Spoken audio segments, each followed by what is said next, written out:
खेडकर, राहणार शेडगाव, तालुका श्रीगोंदा, जिल्हा अहमदनगर। माझा अनुभव असा की मला 2014 मध्ये माझी सरकारी पेन्शन मला भेटत होती।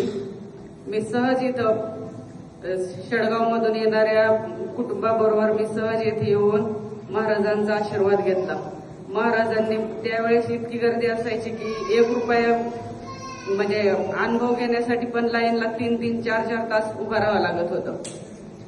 त्यावेळेस महाराजांनी मला 1 रुपयाचा कॉईन दिला। मी त्यांना माझी पेन्शन बंद झालेलं सांगितलं आणि 1 रुपयाचा कॉईन दिला। त्यावेळेस मी माझ्या आईकडेच राहत होते।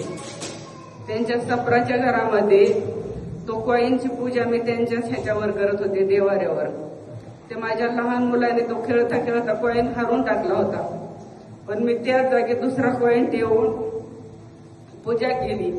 2-3 वेळेस इथे येऊन माझी पेन्शन चालू पण झाली। तो कॉईन पण हरवला, पण नवीन कॉईन महाराजांच्याच नावे ठेवून मी त्याची पूजा केली आणि पेन्शन मला कमी भेटत होती। उलटा आशीर्वाद घेतल्यानंतर 3 पट पेन्शन वाढवून माझी पेन्शन पण बंद नाही झाली। आता एवढाच अनुभव आहे माझा। टाळ्याच्या गजरामध्ये धन्यवाद।